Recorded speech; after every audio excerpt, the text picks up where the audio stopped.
Hi, നമ്മൾ ഈ video കാണുന്ന മിക്ക ലേഡീസും യൂസ് ചെയ്യുന്നുണ്ടാവുക പ്ലാസ്റ്റിക് പാഡ്സ് ആയിരിക്കും. സോ അതിന് വേണ്ടിയിട്ട് നമ്മളൊരു ഓൾട്ടർനേറ്റീവ് ആയിട്ടുള്ള ഒരു പ്രൊഡക്റ്റ് ഇൻട്രൊഡ്യൂസ് ചെയ്യാനായിട്ടാണ് വന്നിരിക്കുന്നത്. ഇതാണ് സെൻസികെയർ റീയൂസബിൾ ക്ലോത്ത് പാഡ്. നമ്മൾ ഈ വീഡിയോയിൽ കാണാൻ പോകുന്നത് ഇതെങ്ങനെ നമുക്ക് യൂസ് ചെയ്യാം, വാഷ് ചെയ്യാം, അതുപോലെ ഇതിന്റെ ബെനിഫിറ്റ്സ് എന്തൊക്കെയാണ്, സാധാ പ്ലാസ്റ്റിക് പാഡ്സും റീയൂസബിൾ ക്ലോത്ത് പാഡും തമ്മിലുള്ള ഡിഫറൻസ് എന്തൊക്കെയാണെന്നുള്ളത്.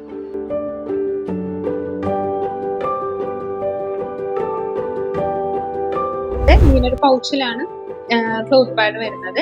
സോ നമുക്ക് എന്തെങ്കിലും യൂസ് ചെയ്ത് കഴിഞ്ഞിട്ട് നമുക്ക് സ്റ്റോർ ചെയ്യാൻ, അതുപോലെ തന്നെ നമ്മൾ ട്രാവൽ ചെയ്യുമ്പോൾ നമുക്ക് കുറച്ചും കൂടിയും എളുപ്പമായിരിക്കും ഇങ്ങനെ ഒരു പൗച്ച് ഉണ്ടെങ്കിൽ.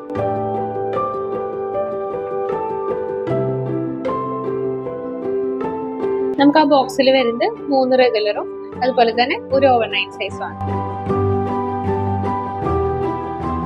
ഇതിൽ മെറ്റീരിയൽ യൂസ് ചെയ്തിരിക്കുന്നത് 100% കോട്ടൺ ആണ്. അതുകൊണ്ട് തന്നെ നമുക്ക് അങ്ങനെ റാഷസോ കാര്യങ്ങളോ ഉണ്ടാവില്ല. ഇതിൽ മൾട്ടി ലെയേഴ്സ് യൂസ് ചെയ്തിരിക്കുന്നത് കൊണ്ട് തന്നെ നമുക്ക് അങ്ങനെ ലീക്കോ കാര്യങ്ങളോ ഉണ്ടാവില്ല. ഇനി നമുക്ക് എങ്ങനെ ക്ലോത്ത് പാഡ് വാഷ് ചെയ്യാൻ നോക്കാം. ആദ്യം തന്നെ നമ്മൾ ക്ലോത്ത് പാഡ് ഒന്ന് സാധാ ഒരു വെള്ളത്തിൽ റിൻസ് ചെയ്ത് വെക്കാം. എന്നിട്ട് നമ്മൾ ഹാൻഡ് വാഷ് അല്ലെങ്കിൽ മെഷീൻ വാഷ് ചെയ്യാം. നമ്മൾ പ്രത്യേകം ശ്രദ്ധിക്കേണ്ട കാര്യം, ഇതെപ്പോഴും നമ്മൾ സൺലൈറ്റ് വെച്ചിട്ടാണ് ട്രൈ ചെയ്തെടുക്കുന്നത്.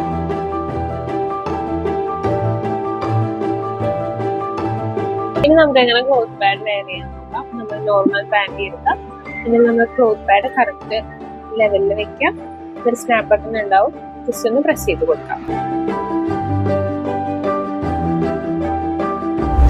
ഇതാണ് സെൻസികെയർ റീയൂസബിൾ ക്ലോത്ത് പാഡിന്റെ ബോക്സ് വരുന്നത്. സോ ഇതിൽ നമ്മൾ കൊടുത്തിട്ടുണ്ട്, ഇത് ആന്റി മൈക്രോബിയൽ ആണ്, സ്കിൻ ഫ്രണ്ട്ലി ആണ്, ഓഡോർ ഫ്രീ ആണ്. സോ ഇതിൽ നമുക്ക് എന്തെങ്കിലും ഡൗട്ട്സോ കാര്യങ്ങളോ ഉണ്ടെങ്കിൽ തന്നെ ബോക്സിൽ ഓൾറെഡി കൊടുത്തിട്ടുണ്ട് how to wash, how to use എന്നുള്ള രീതിയിൽ. Sensicare reusable cloth pad purchase ചെയ്യാൻ സെൻസികെയർ വെബ്സൈറ്റിലും ഫ്ലിപ്കാർട്ട്, ആമസോൺ, മീഷോ എന്നീ ഓൺലൈൻ പ്ലാറ്റ്ഫോമിലും അവൈലബിൾ ആണ്. കൂടുതൽ ഡീറ്റെയിൽസിനായി താഴെ കൊടുത്തിരിക്കുന്ന നമ്പറിൽ കോൺടാക്ട് ചെയ്താൽ മതി.